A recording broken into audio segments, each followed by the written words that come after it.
दोस्तों, Mona darling short film की तरफ से मैं हरिनाम सिंह आपको नमस्कार करता हूँ, वेलकम करता हूँ।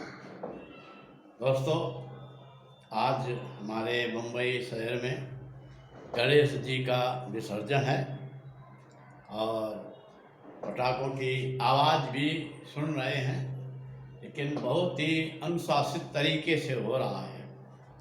दोस्तों, इसके पहले मैं वीडियो बनाना शुरू करूं, मैं एक सूचना आपको देना चाहता हूं। दोस्तों, मैंने आपको सूचित किया था, बताया था कि मैं 29 सितंबर को अपने बैनर की 3 फिल्मों का मुहूर्त करके 24 घंटे की शूटिंग करूंगा। लेकिन मुझे पता चला कि 20-21 तारीख से पितृ पक्ष शुरू हो रहा है, श्राद्ध शुरू हो रहा है और श्राद्ध के बीच में शुभ काम नहीं किए जाते, ऐसा मेरे दोस्तों ने बताया। और इसी सलाह पर मैंने 29 तारीख का जो मुहूर्त था 3 फिल्मों का और 24 घंटे की शूटिंग की, उसको आगे बढ़ा दिया है और जैसे डेट फिक्स होगी मैं आपको बताऊंगा। तो दोस्तों, मैं मोना डार्लिंग शॉर्ट फिल्म में अपने फिल्मी लाइफ का, जब मैं 35 साल पहले हीरो बनने आया था और मेरे साथ क्या क्या हुआ, उनकी घटनाओं को और मेरे लाइफ के संघर्ष को बता रहा हूँ।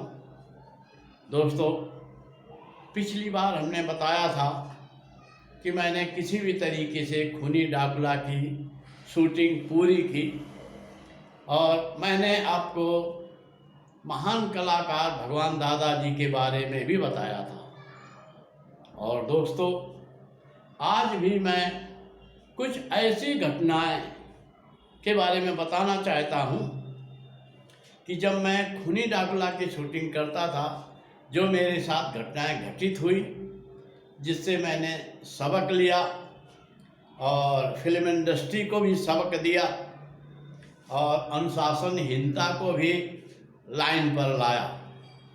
दोस्तों, बात यह थी कि 1990 के आसपास या 90 में जब मैं शूटिंग करता था, तो उस समय अगर एक शिफ्ट होती थी सुबह की 9 से 6 और रात की होती थी 2 बजे से 10 बजे तक, ऐसी शिफ्टें होती थी। तो मैं अक्सर शूटिंग 9 बजे सुबह से लेकर 6 बजे की शिफ्ट करता था। तो दोस्तों, उस ज़माने में कैमरामैन, कैमरा लाने वाले जिन्हें अटेंडेंट कहते हैं, और लाइट विभाग जो लाइट देते थे, उनकी बड़ी दादागिरी थी। यह लोग 9 बजे की शिफ्ट में 11 बजे, 11:30 बजे आते थे और 5 बजे से ही पैकिंग की तैयारी करने लगते थे। और इस प्रकार से एक डिब्बे का शूटिंग हो गया। एक डिब्बे का मतलब 1000 फुट का शूटिंग हो गया, तो वो कहते थे अरे बहुत बड़ा काम हो गया। लेकिन मैं तो इकोनॉमिक्स का छात्र था और मैं सदैव शुरू से ही मैं अनुशासन प्रिय था। तो मैं सोचा कि ये लोग 9 बजे की शिफ्ट में 9 बजे की जगह 11:30 बजे आते हैं और एसोसिएशन के नियम के अनुसार ये लाइटमैन, कैमरामैन, ये सब पेमेंट लेते हैं। तो जब ये पेमेंट 8 घंटे का लेते हैं, 1 घंटे लंच को छोड़कर, तो 8 घंटे इनको ड्यूटी करना चाहिए। तो ये मैं सोच कर कि अगली बार जब शूटिंग होगी तो मैं 8 घंटे काम कराऊंगा और 8 घंटे में 2000 फुट 2 डिब्बे शूट करूंगा। क्योंकि अभी तक मैं 20 दिन की शूटिंग करके 20,000 फुट एक्सपोज किया था और मुझे 30,000 फुट और एक्सपोज करना था, मतलब 30 दिन की शूटिंग और करनी थी। तो मैं गणित लगाया कि अगर हमारी शूटिंग 15 दिन में पूरी हो जाए तो हमारा 15 दिन के शूटिंग का खर्चा बच जाएगा। अगर ये लोग 8 घंटे अगर काम करेंगे तो 2 डिब्बे हम पूरा कर सकते हैं। तो जब हमने नेक्स्ट शूटिंग रखी तो मैंने एक लेटर लिखा सबके नाम, कैमरामैन के नाम, अटेंडेंस के नाम, लाइटमैन के नाम, और जो मेकअप मैन थे या स्टिल फोटोग्राफर था उन सबको लेटर दिया कि भाई अगली शूटिंग इस तारीख पर यहाँ सुबह 9 बजे से लेकर के शाम को 6 बजे तक है, आप समय पर आएँ और आपका ये पेमेंट है। तो यूजली सबने वो लेटर पर साइन कर दिया, बोले ये तो होता ही रहता, आप क्यों परेशान है, 9 बजे तो शिफ्ट होती ही होती है। लेकिन मेरा क्या उद्देश्य था है उनको नहीं पता था। तो शूटिंग शुरू हुई। शूटिंग के दिन आदत के अनुसार इक्विपमेंट वाले 11:15 11:30 के करीब आए और उसी के अनुसार मेकअप मैन स्टिल फोटोग्राफर भी आया। जब 11:30 बजे का टाइम था, जब ये लोग आए तो मैंने सबके सामने कहा भाई आप लोग 11:30 बजे आए हैं, ये घड़ी देख लीजिए। किसी ने कोई ध्यान नहीं दिया और मैं लोकेशन वाले को भी बोला कि भाई 11:30 बजे ये लोग आए हैं। तो बोला भाई आप तो 8 बजे आ गए थे, 9 बजे का शिफ्ट है, मैं उसी हिसाब से पेमेंट चाहिए। मैंने हाँ मिलेगा वैसे। खैर शूटिंग शुरू हुई और जैसे 1:30 बजा लंच का लंच हो गया और मैंने अनाउंसमेंट कहा कि भाई एसोसिएशन के मुताबिक 1 घंटे का लंच है, सब लोग 2:30 बजे आ जाएं। और लंच करके 2:30 बजे मैं आ गया और जो कलाकार शूटिंग करने वाले थे वो आ गए। लेकिन जो कैमरामैन है, अटेंडेंस है, लाइटमैन बीड़ी सिगरेट पी रहे, हंसी मजाक कर रहे। मैं आवाज़ दिया कि भाई 2:30 बज गया है, कोई सुनने को तैयार नहीं था। लेकिन वो आदत के अनुसार 3 पौने 3 बजे आए और 3 बजे से शूटिंग शुरू हुआ। और जो पहला डिब्बा था, जो सुबह से डिब्बे का शूटिंग शुरू किया था, वो पहला डिब्बा लगभग 4:45 बजे ख़त्म हो गया। तो कैमरामैन बोला सर डिब्बा ख़त्म हो गया, पैकअप कर दीजिए, अब 1 घंटे में क्या काम होगा। मैं बोला दूसरा डिब्बा लगाइए। बोला 1 घंटे में क्या करेंगे आप। मैं बोला कुछ भी करें लेकिन आप दूसरा डिब्बा लगाइए। बातचीत बहस में 15 मिनट गए लेकिन कैमरामैन को दूसरा डिब्बा लगाना पड़ा। अब जब 5 बजे से लेकर 6 बजे तो कैमरामैन बोला पैकअप करेंगे। मैं बोला नहीं करेंगे, जब तक ये डिब्बा ख़त्म नहीं होता शूटिंग चलती रहेगी। और मेरे दिमाग में था कि 8 बजे तक इस डिब्बे को ख़त्म करना है कैसे भी। तो उस दिन मैंने सीन के अलावा पासिंग शॉट, जैसे हॉरर पिक्चर थी डाकुला के, तो डाकुला के पैरों के निशान, आने जाने के निशान, क्लोजअप, बंगले का शॉट और भी कलाकारों के हमने क्लोजअप शॉट लिए कि 8 बजे तक जो है दूसरा डिब्बा ख़त्म हो गया। और हमने पैकअप बोला, पैकअप हो गया। कलाकार तो सब पेमेंट लेकर जाने लगे और स्टिल फोटोग्राफर मेकअप मैन आया। मैं उसको एक शिफ्ट का जब पेमेंट दिया तो दोनों ने पैसा लेने से इनकार कर दिया। बोले सर जी 1.5 शिफ्ट हो गया है, 8 बज रहे हैं, हम 9 बजे से आए हुए हैं। मैं बोला हमने आपको घड़ी दिखाया था कि आप लोग 11:30 बजे आए हैं। अब आप झूठ बोलने कि 9 बजे आए मैं नहीं मानूंगा और अभी 8:30 बजे तक आपको ड्यूटी देना है, क्योंकि 11:30 से 8:30 एक शिफ्ट हमारा हिसाब से पूरा होगा। खैर वो बोले हम पैसा नहीं लेंगे, लेंगे तो 1.5 शिफ्ट का लेंगे। तभी कैमरामैन आ गया, लाइटमैन वाले आ गए, सब बोले हम तो 1.5 शिफ्ट का पेमेंट लेंगे। मैं बोला मैं 1.5 शिफ्ट को किसी का पेमेंट नहीं दूंगा, 1 शिफ्ट का पेमेंट दूंगा, क्योंकि आप लोग 11:30 बजे आए हैं और 8 बजे तक मुझे शूटिंग करने का अधिकार है। मुझे 8 घंटा चाहिए, क्योंकि मैं आपको 8 घंटे का पेमेंट देता हूँ। काफ़ी बहस हुई। लाइटमैन और यह जो इक्विपमेंट वाले थे बोले हम नेगेटिव नहीं देंगे। मैंने मत दो नेगेटिव, ले जाओ।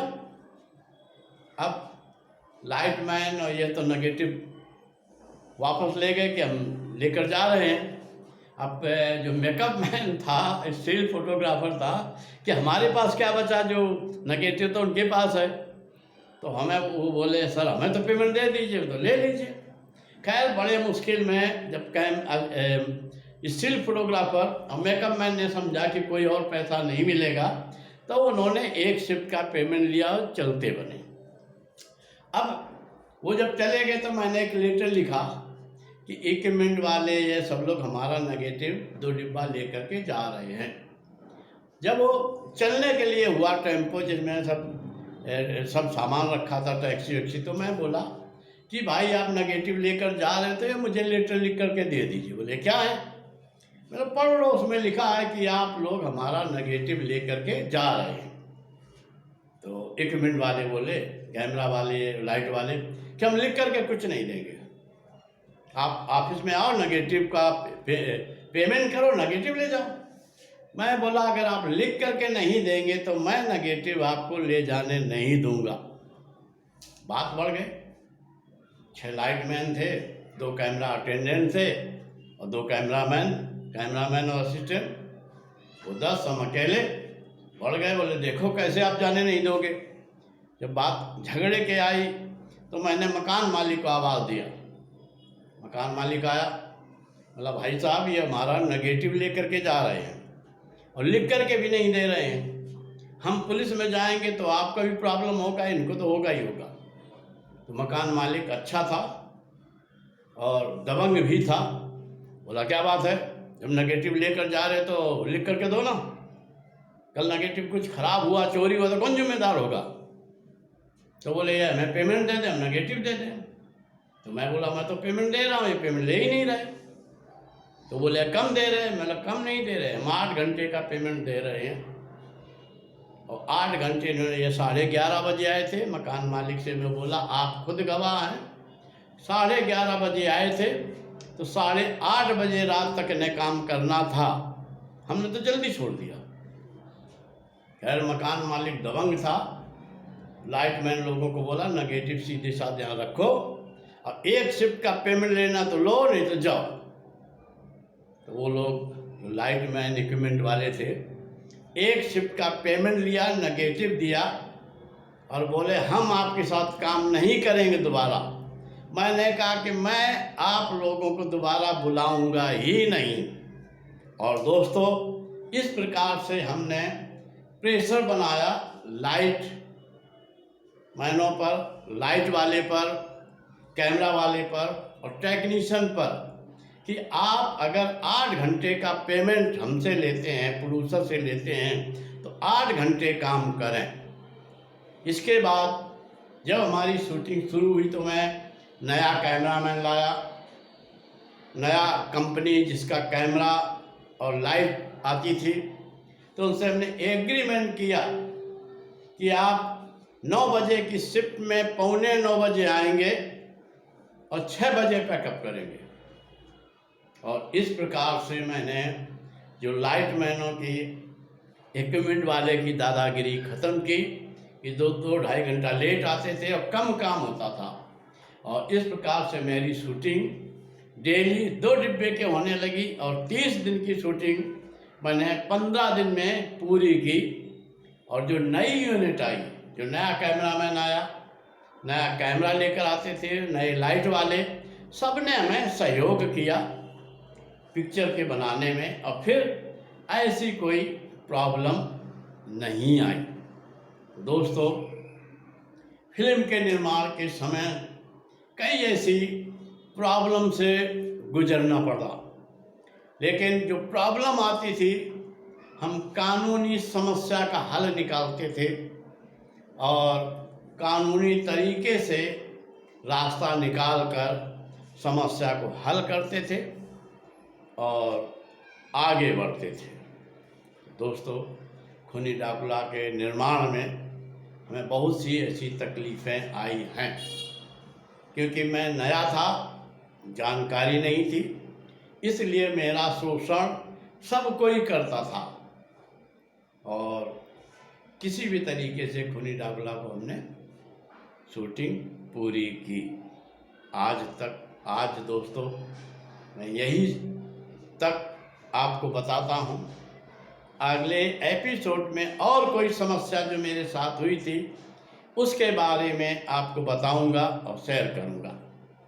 आप हमारे चैनल को अगर अभी तक सब्सक्राइब नहीं किया है तो कर लें, लाइक करें और देखते रहें और दोस्तों को दिखाएं और ये सोचें कि फिल्म लाइन में हर नए आदमी को तकलीफ़ होती है, स्ट्रगल करना पड़ता है, मुसीबत उठानी पड़ती है, चाहे वो कलाकार हो, चाहे टेक्नीशियन हो, चाहे प्रोड्यूसर हो।